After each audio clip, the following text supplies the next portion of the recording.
Hello, welcome to the Consistency Project Podcast. I'm Patrick Cummings, here as always with E.C. Sinkowski. Every week we aim to simplify the principles and practices of nutrition, health, and fitness. We thank you for tuning into the show this week. Hello, E.C., how are you? Hey, good. How are you doing? I'm great. This week we're going to look into the topic of anabolic resistance and the factors that may contribute to losing muscle mass as we age. Before we jump into that conversation, just a quick mention, gym owners, if you want to introduce the 800-gram challenge to your community, visit optimizemenutrition.com/gyms to register for updates on the upcoming New Year Gym Challenge. You understand that nutrition is crucial for your members' success, and you recognize the challenge of getting them to adopt consistent, healthy habits. So don't start from scratch. Jump into the upcoming Gym Challenge at optimizemenutrition.com/gyms to provide your members with the most effective and straightforward approach to nutritional sanity that they've ever tried. Okay, EC, anabolic resistance is a phrase in which I have no real understanding of where to even begin. So let's begin there. What does that even mean? And perhaps why does it matter? Why are we talking about it? Yeah, so anabolic resistance is the blunting of the muscle protein synthesis response. Now, we've talked a lot about muscle protein synthesis, or MPS, but there are so many nutrition questions that are related to this phenomenon, such as, when should I be eating my protein? How much protein should I be eating every time I eat my protein? What type of protein is best? What are my protein needs throughout life? So we do end up talking a lot about MPS because it's related to a lot of concerns people have with nutrition and specifically their protein intake. And so your muscles, reminding for our audience, your muscles are constantly being broken down and rebuilt, and the breakdown process is known as muscle protein breakdown, or MPB, and the rebuilding process is known as muscle protein synthesis, or MPS. And when you have more MPB breakdown than synthesis, you lose muscle, and when you have more MPS, or synthesis, than MPB breakdown, you gain muscle. And so with anabolic resistance being the blunting of MPS, or blunting of the synthesis, this of course could lead to muscle mass loss. The key word there being could, because just focusing on muscle protein synthesis doesn't tell us definitively what happens to your muscle mass, which hopefully our frequent listeners know that by now. Like MPS is this acute response, like let's say after you eat protein or after you do resistance training. But how much muscle mass you have and retain really needs to be measured as how much muscle mass is on the body, not just what the MPS response is. Because again, muscle mass is that balance between MPS and MPB. So really, all of our listeners just need to keep reminding themselves of this topic, and especially with anything regarding protein, because you're going to hear so much about MPS and muscle protein synthesis improves. And again, it doesn't definitively predict your muscle mass gains or losses. But it is part of this overall picture in determining someone's muscle mass, which of course is why our audience cares.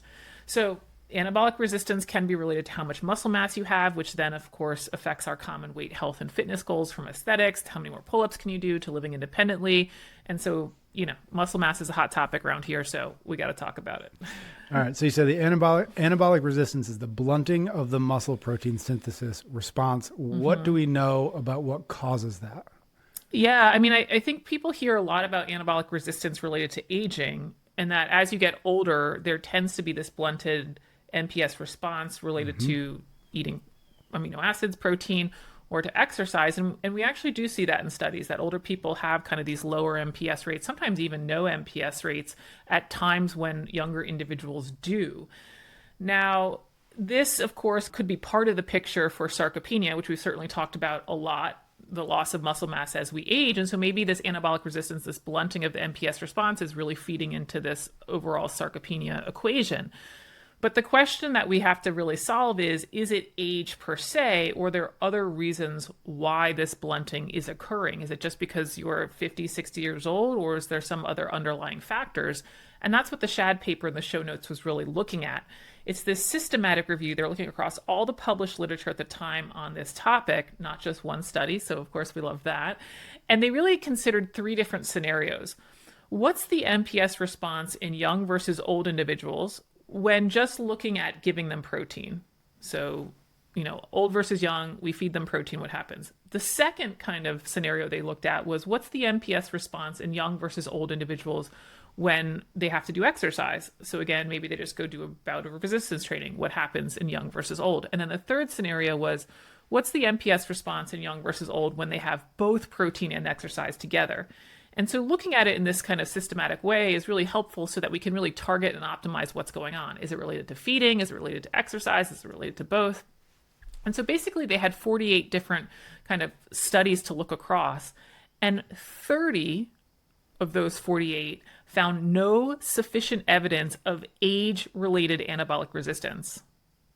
That's 30 out of 48 found no sufficient evidence for age-related anabolic resistance, which, as an aside, I just like to point out, because we get this question all the time about how to understand research and how to find good information. This is one of the difficult things about research for the lay person, is that you can find one study that says anything, right? So 18, just to kind of close the loop here on the balance, 18 did suggest that there was age-related anabolic resistance. And so to really be able to speak to a topic, even if you're able to read one study and understand kind of what the conclusion said, it does take even more time and understanding to understand the body of literature and the balance of research and what kind of more of the research dots are putting together in a picture, right? But anyway, the short of it here is the clear majority of studies, again, 30 out of 48, did not find any evidence of age-related anabolic resistance. So point being, it's not aging per se that is the driver. So then we have this Aragon paper in the show notes. And yes, this is the Alan Aragon who we've had on the podcast. He's got a really great overview from 2023 of what is really the driver of this anabolic resistance. And as they describe, all of the authors in the paper, the two big drivers are obesity and sedentarism, meaning being sedentary. And so it's not a surprise then that we see these trends of anabolic resistance with age, because the risk of obesity increases with age, and people tend to slow down and become more sedentary with age. So it's kind of like age is related to these other factors of obesity and being sedentary, which tend to be the driver. Now, why do these tend to be the drivers? Obesity usually comes with insulin resistance, and insulin is responsible. People always think about it related to carbs, but insulin also drives amino acids into our muscle cells, which is then going to allow MPS to occur. We've got a whole podcast on insulin resistance. We'll put it in the show notes for some greater understanding. But if somebody is insulin resistant, which again typically does occur with obesity, there will be this decreased amount of amino acids going into the muscle, and therefore a decreased amount of muscle protein synthesis. And then for being sedentary, I mean, this is one of the things, this is the hill I will die on. Exercise is really the driver for MPS. You can't just eat protein and build more muscle. I mean, maybe to a small level, if you're somebody who's truly deficient in protein needs, like just not getting enough to survive, okay, sure, but that's not going to be anybody listening to this podcast. For people that are listening to this podcast, you need exercise, and the more exercise you do, the greater MPS rate you're going to have, especially if that exercise is really stressing you or challenging you. So like walking, yes, walking does improve your MPS or your muscle protein synthesis, but only to the degree that you need that muscle mass for walking. If you want more muscle than you currently have, you need to do exercise that challenges you to above the musculature required for walking, let's say. And so this is where the resistance training, and then not just consistent resistance training, but consistently trying to challenge yourself by often increasing the weight or the speed so that demand on the muscle is there to necessitate greater MPS or muscle protein synthesis. So, you know, with being sedentary, the demand is just not there. You really don't have much stress to move from the bed to the couch to the kitchen back to the bed, right? Like there's just no musculature demand there. And so this is why we see MPS rates go down. And it doesn't really have to be just complete inactivity.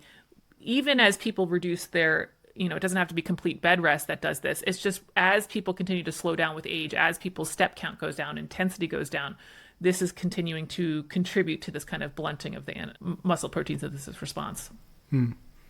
How does protein play into this, or what role does protein intake, I should say, have in this process?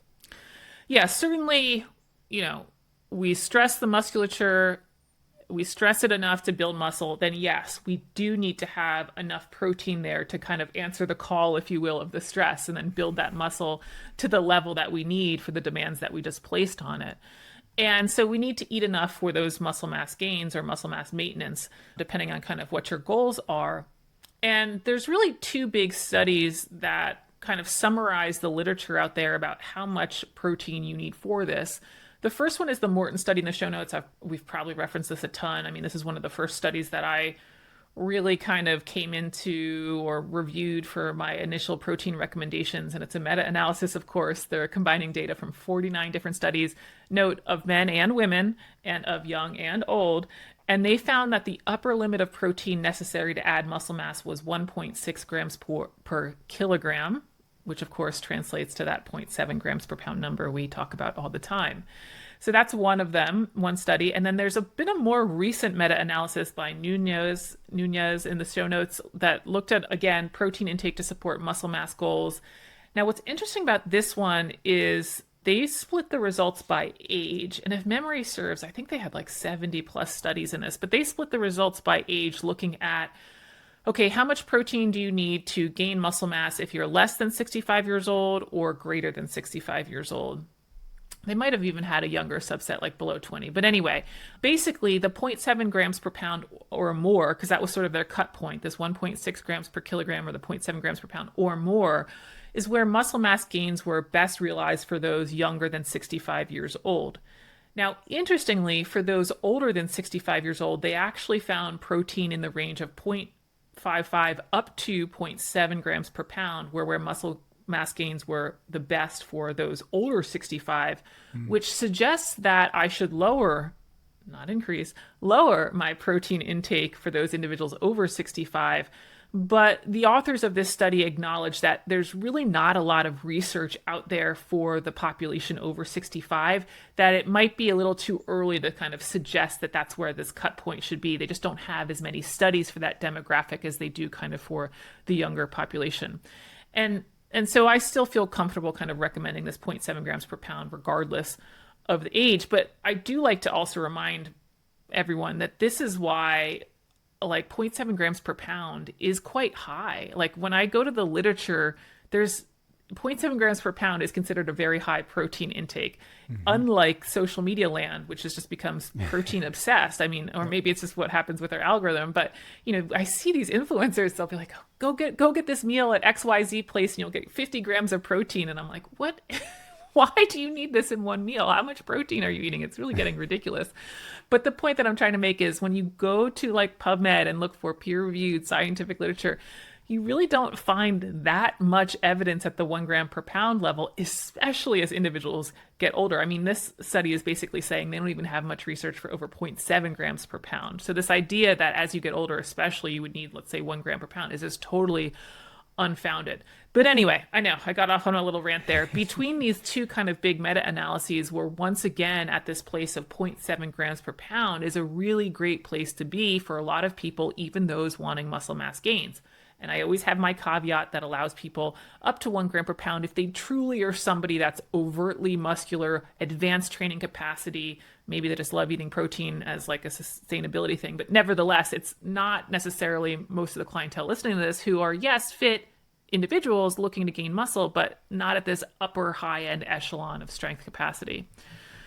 One more thing I want to touch on here with this protein intake question is I continue to maintain that you don't need to worry about timing once you're hitting that total protein amount. And, you know, there are definitely some people out there that will continue to say that timing really matters. I think that the research really doesn't bear that out. We actually talked about one of the more recent studies in a podcast that we'll link in the show notes, but they basically looked at somebody taking in, let's say, 100 grams of protein at a time and found that MPS rates were greater at that scenario than versus doing these smaller, let's say 30 to 40 grams at a time, which has kind of been the accepted dogma. That's the most perfect ideal scenario.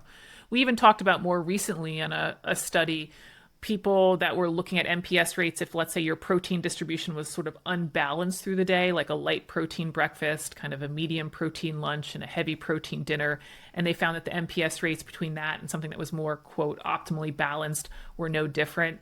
And so until I see some really convincing evidence that this perfect distribution really plays out for people's muscle mass and performance, not just MPS rates, which right now even the literature isn't there for that, I'm not going to add that as another guideline for people to follow, because I just find that more guidelines make something more unsustainable for people in the long term.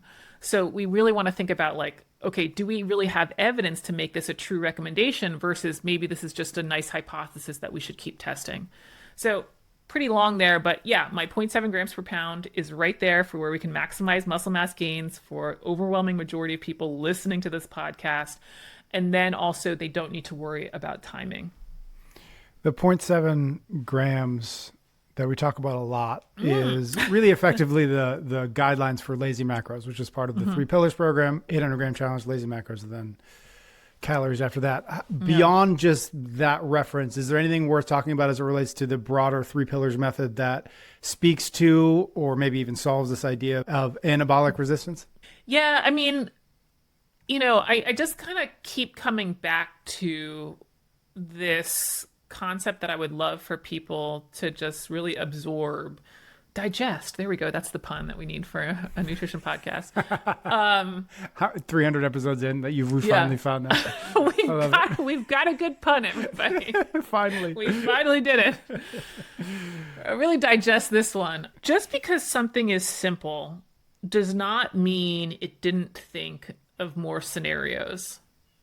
And I think one of the things that, you know, people worry about, I don't know, maybe it's my own belief that I'm putting on to other people, but I think one of the things that people will hear something about like the 3 pillars method, it's like, oh, just hit your 0.7 grams per pound. And it's like, oh, this is just for beginners. There's not enough rule structure here. There's not enough nuance here for if I eat plant protein versus animal protein. Oh, wait, no, we covered that last week. Or, oh, there's not enough nuance here for as I get older and might be fighting anabolic resistance. Oh, no, wait, we just covered that. It's like, oh, no, there's not enough nuance here if I want to like perfectly maximize my muscle mass gains. Oh, no, it does cover that. And so I really do find that these basics are not basic at all. They really do answer a lot of different scenarios. Of course, not medical conditions and all that stuff. But I don't stick to the basics to make it easy for people. I stick to the basics because that's where we have the overwhelming amount of evidence, even for these particular questions or offshoots, which admittedly are often coming from kind of viral social media posts. But nevertheless, eating to an adequate amount of protein, such as this 0.7 grams per pound, makes those concerns about timing and quality and anabolic resistance and age go away. It just goes away. It's already all encompassing of that. The other thing I want to address about the 3 pillars method is it does address calories, as you mentioned, and eating the right number of calories is not just related to your weight goals. As we kind of mentioned, that one of the factors that is leading towards this anabolic resistance is obesity. And it's really kind of more insulin resistance, not just obesity per se, which means that maintaining a healthy weight is also going to help out those muscle mass goals that everybody has, right? And so this is where, you know, a lot of people's goals are really intertwined, that somebody might want to lose weight and somebody else might want to improve their 5K time. And social media might convince you that you need radically different nutrition protocols, and you really don't, that these goals end up having similar paths in terms of their nutritional needs. Losing weight can improve your fitness. Improving your fitness can improve your health. Improving your health can help you lose weight. Like there's so many different ways that these are interrelated that you really need to cover the basics that we talk about all the time of kind of adequate quality in the diet, adequate protein, and achieving the right number of calories. And you're going to get after these different endpoints.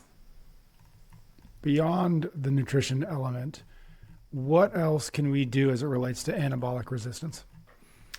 It's got to be exercise. I mean, you know, sometimes I'm like, maybe I should just switch to talking about exercise only, because I keep believing that it's more of the lifelong longevity hack than nutrition. Of course, nutrition is important, but gosh, exercise. You know, one of the things that the Aragon paper brought up that we've talked about, but I think it's a really great reminder for people. Muscle mass and strength isn't the same thing.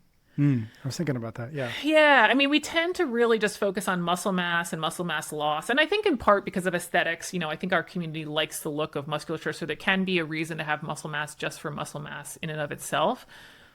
But we also want that muscle mass for strength, I believe. And Dynapenia is age-related strength loss, not just specific to muscle mass loss. It's age-related strength loss. And that's actually a better predictor of health risk than muscle mass loss, because it's really about not how much muscle do I have, but how functional is that muscle, especially as we age, to be able to continue to live independently.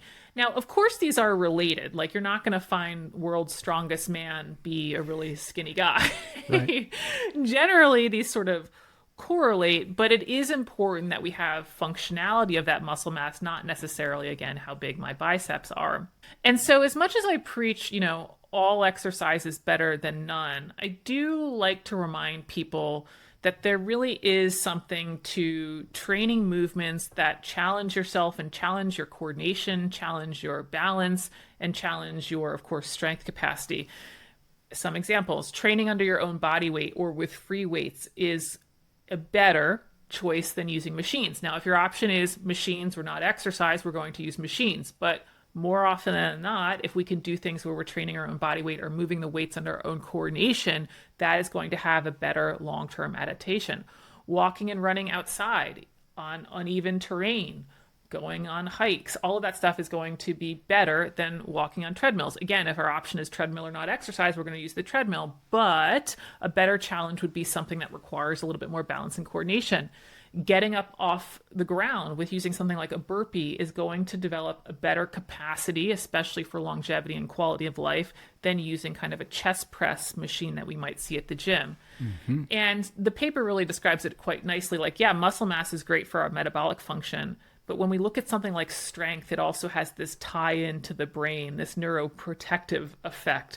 And that's a lot of what I'm trying to do when I'm talking about people challenging themselves. It's not just, okay, we want to have muscle mass so we burn more calories. It's, okay, we want to have this productive muscle mass that really is going to be part of our independence and long-term health. And I guess the final thing I would say with that is, it's really never too late to start weight training. I know sometimes I'll have some clients in an older demographic and they haven't been weight training. I mean, you can start 65, 70, you can still over 70, you can still see results. So it's just really important for people to not think that they've lost this or they're too far along or whatever those days are done. No, the days are now. Start them now. Start challenging yourself and keep doing that. And that's where you're going to kind of fight off this anabolic resistance much more so than like, oh, I'm just going to make sure I get my protein shake today. Got it. All right, EC. Thank you as always. Gym owners, one more reminder, head to optimizemenutrition.com/gyms to sign up for the new year 800-gram challenge. And then the second thing, folks, make sure you're subscribed to the show wherever you're listening to this or watching it so you do not miss another episode. EC and I will be back with another episode of the Consistency Project podcast next week.